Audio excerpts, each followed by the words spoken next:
I got into another heated argument with the store workers. This one was at Rouse on Jefferson and Overland in Culver City. I'm in there shopping. After I'm shopping, I'm in line paying for to pay for my items, and I get in one black lady checkout line, and she asked me. She said, "Do you want to go to the next checkout line?"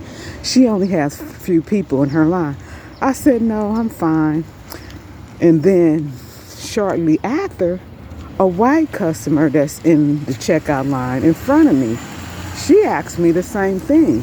She was like, "Do you want to go to that checkout line? It's only a few people in there." I said, "Miss, I already said no, I'm fine." And so after both of these people trying to make me go to the next checkout line, I didn't want to go over there because I knew that black girl was messy prior to me coming in that store before. So that was the reason why I kept denying the line. So after they both kept asking me, so I go to the next checkout line, which was a black man. And so I'm putting my items up there, and I divided both of them.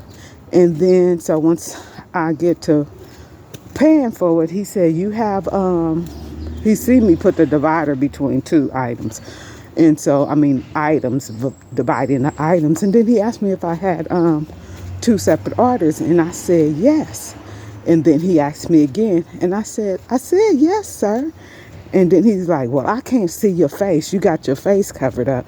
I said, "But you can hear me." I said, "That has nothing to do with anything." I said, "Long as you can hear me, you don't need to worry about my face being covered up." "Well, we got to watch you. You in here stealing. You got a luggage full of stolen stuff in the luggage," because I had my luggage. I said, "What are you talking about?" Then I said, "Oh, okay, yeah, I get it. I already know." "What?" I said, "The government." He said, "What?" And I said, "I know that the government sick their puppets on me, and you are one of them. What do you mean sick the puppets on you?" And I said, "Look, dude, I'm not even finna argue with you." And then so after he finna put the bottles, I had borrowed like 5 bottles of juice, and he's putting it in the bag, and they clack, and I said, "Sir, can you put them in separate bags?" He said, "No, I'm tired of you." And then he started taking them out the bag and just throwing them on the counter. It was like me watching a 3-year-old kid. You know, those kind of kids that just start throwing their food all over the table and all these things. And it was like me watching a 3-year-old kid. So I had just was in shock. Like, this dude, first he was, "You ugly, that's why you ugly, that's why you covering up your face, because you ugly. I look better than you. You broke, I got more money than you." He just started just going off. And I'm like, "Dude, I'm not even ugly." "Oh, I look better than you." "Yes, you are. That's why you covering up your face." I said, "You know why I'm covering up my face? Because I'm not ugly." And so these people be worried about me covering up my face because they want to video me. You know how the government always have their little cameras out. So that's why they have their puppets to be, confronting me about me covering up my face. And then so I was like, "Dude," and so I was surprised that he's storing the items all over the place. And I'm just looking, not even saying them, but just in shock. He was like going off. And so the manager came over there, that black girl who they kept telling me to go in her line. And she comes over there and she's pulling him and, pulling him back. And, like he's finna, come at me. But I don't know if he was, but she was pulling him back. And he was like, "No, let me go, let me go." And she pulling him, and then she takes him all the way to the back. And then a Hispanic dude come up there, and he started ringing up my items. So I said, "Could somebody bring me some new juices?" Because these juices, he had clacked together, and I said, "They're glass." The Hispanic dude said, "Well, we don't have nobody that can bring you more juice." So I said, "Okay, give me a refund." So while he's giving me a refund, I asked him a question. I said, "Don't Rouse all routes should have the same price? And he was like, I don't know. I said, what do you mean you don't know? I said, all routes should have the same price. I said, you work here, don't you know that? And he was like, I don't know. So I was like, oh, okay. He's one of these people. So the black manager, she comes over there. Don't talk to him like that. And I was like, what? And she was like, don't talk to him like that. And I was like, I'm not talking to him. No, I said, dude, I'm arguing with you. Are we raising our voice? Am I raising my voice at you? I'm having a pleasant conversation with you. And I said, right? He wouldn't even say nothing. The Spanish dude just, I said, dude, am I yelling at you? He still didn't say nothing. He just walks away from the register. I'm like, wow, he is one of these people. And then so she started ringing up the stuff. I don't know if I snatched my bag first and then she snatched it back. I do believe that's how it happened because she was the last one who ended up with the bag. I'm snatching my bag because I'm saying, let him finish this transaction, you know? And so because she wanted to do the refund so bad, this is what it was, because we wasn't arguing, me and this Hispanic dude, but he didn't want to validate that. So we going off at each other. She said, yeah, I'm getting tired of you coming in here stealing anyway. I'm like, what, girl? Y'all the one in here stealing? You know, I said, it ain't nothing in this store to buy anyway. Y'all stealing up everything. Y'all helping the government with the biggest store scams in America history. He kind of humbled her then. And I said, don't accuse me of stealing when I come in your store spending money, you know, because the refund she was giving me was $16. I had bought $16 worth of juice, and I had already, the Hispanic dude rung up the other order because I had two orders, which was also about $15, $16 as well. And so we going back and forth, and she yelling. She said, yeah, people like you the ones stealing up everything in the store. And I was like, yeah, y'all need to quit accusing me of stealing when I'm in here buying items and stuff. I said, but yeah, the government also need to let you know. I know that they sick they people on me.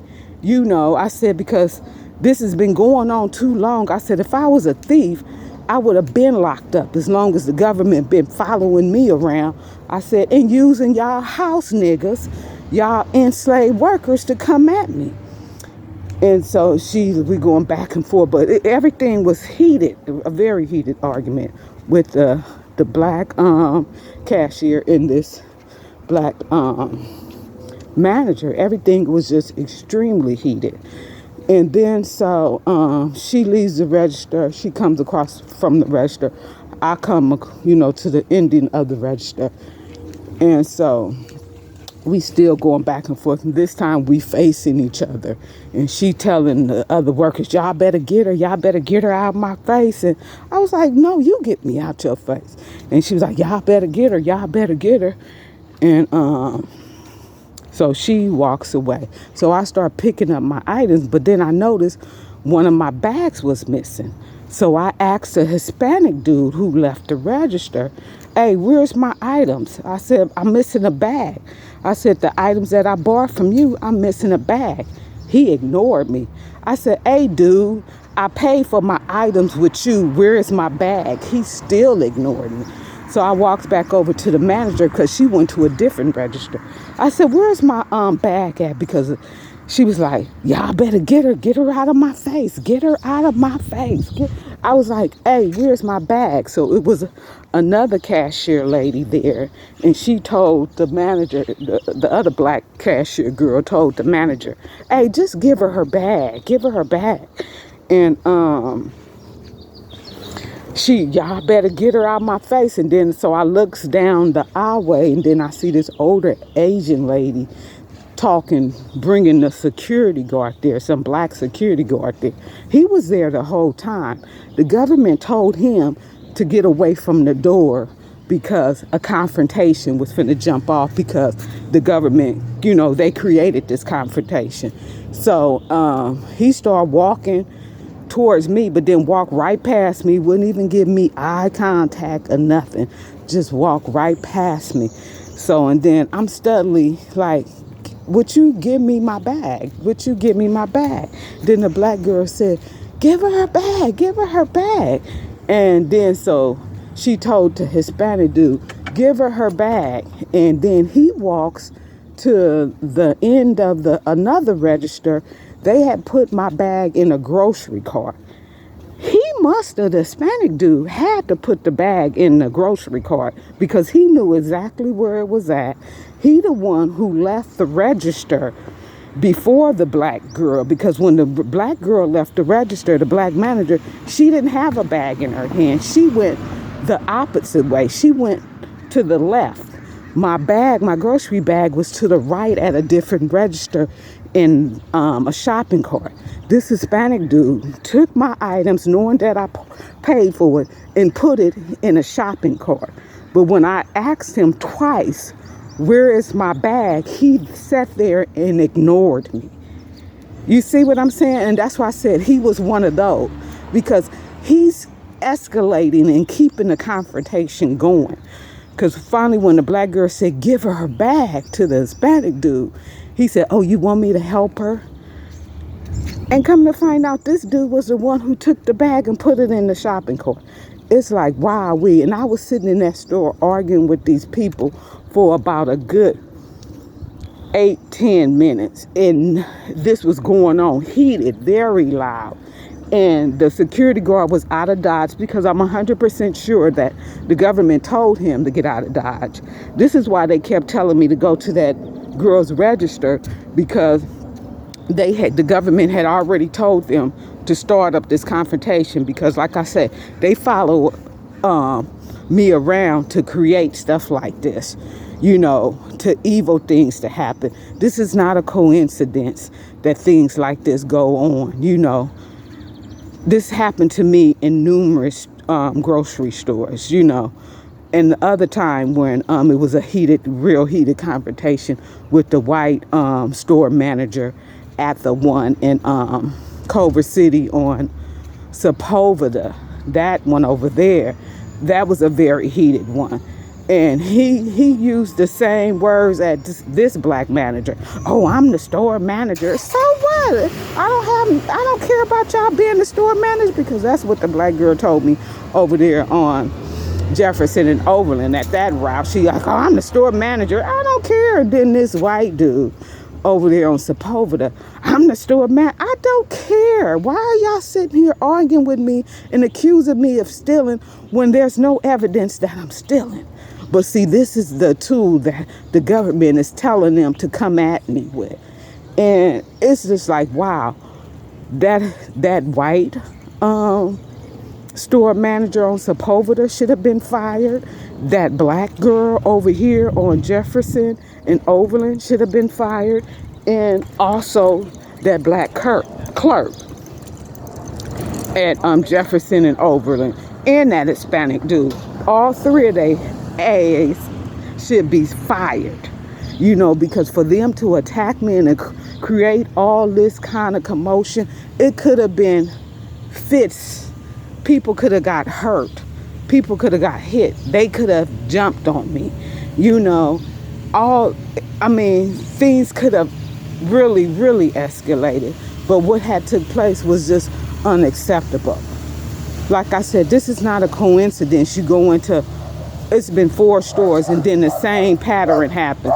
I can't even go shopping at Ralph's or Marshall's or in the mall because the government is telling them, oh, she's stealing, watch her, only to keep a tab on me of like, oh, she's going out of this door, she's out of this door, she's already leaving the store, only to keep them a heads up because they're in the parking lot watching, outside waiting for me. I'm just really tired of it, but I just want everybody to know the government is behind all this stuff. Just like those two, when I'm on the bus, the MTA and I'm on the Culver City bus. These bus drivers had drove very reckless, causing me to fly out of my seat and hurt myself both times, right? And it was one a white bus driver, MTA, a black bus driver on the Culver City bus. Both of these bus companies denied my claim because the government told them to. Because there's no possible way that I should have been denied a claim when I got injured on you guys' bus due to the fact that your bus drivers were driving reckless.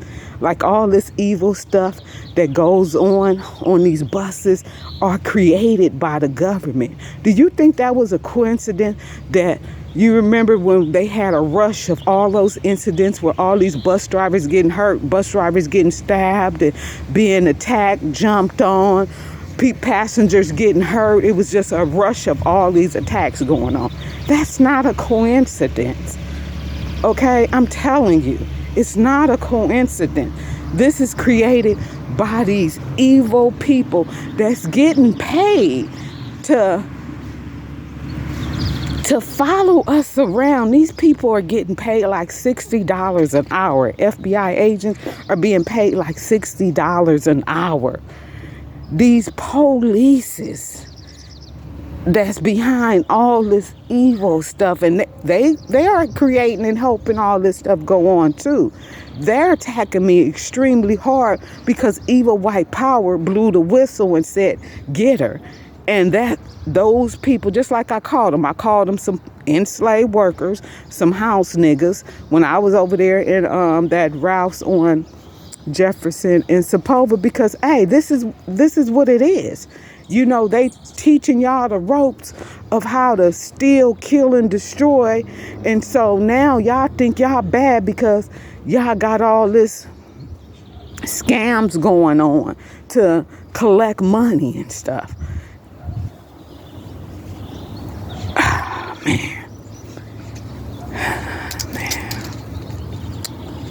Like I said, all this stuff is not a coincidence.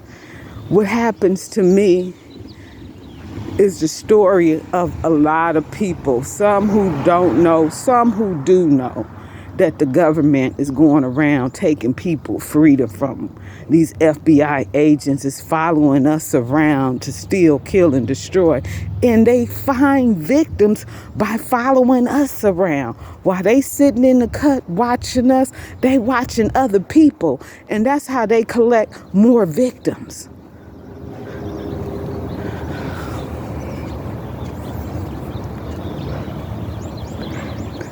The government watched me walk out of that hospital pharmacy with that bad medication. They all sitting in the parking lot watching this.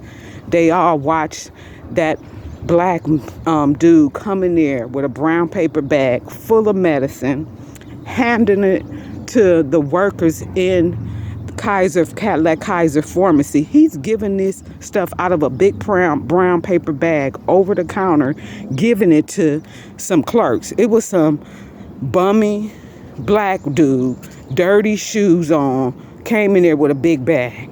Do you know how many FBI agents were in there watching this? Do you know how many FBI agents were in the parking lot watching this? Do you know how many FBI agents knew that I'm walking out of there with bad medication that could have killed me? Do you know how many people worked in that pharmacy was behind creating this and also knowing what their fellow co-workers are doing and not saying anything? So that's what I'm saying. So many people have died like this, being in car accidents, having these tracking devices and intercoms in their car. They have a tracking device on my car that controls the lock switches where it can unlock the car door, lock the car door as I'm driving. This is before I knew they had the tracking device on my car when I ran from my apartment and ran down here. And I was driving a lot of places and the LAPD helicopter was following me. And he was unlocking my door, locking it and unlocking it. And as I was sleeping in my car on the street, he would unlock my door and unlock my door. And so imagine how they can put systems in your car to control things like this. Control your gas pedal, control your brake pedal. You know, you pushing on the brake, you trying to push on the gas. Imagine somebody in a car accident trying to get out their car and they can't because the government is locking and unlocking their doors. You unlocking it, then the government locks it back.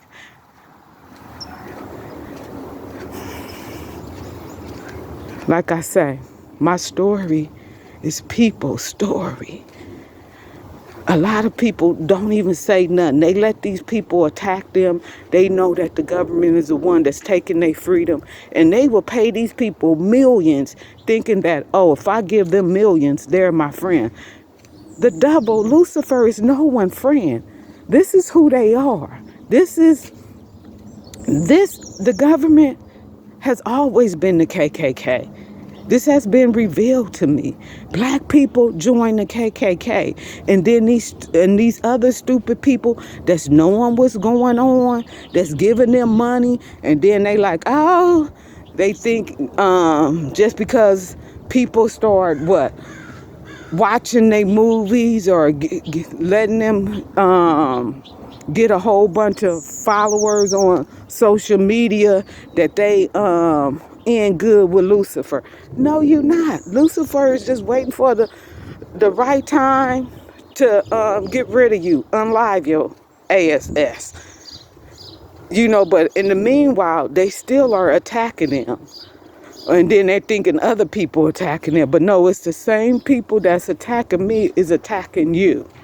But yet and still, since you think you made a deal with them by paying your tithes, constantly giving them money, that they're your friends.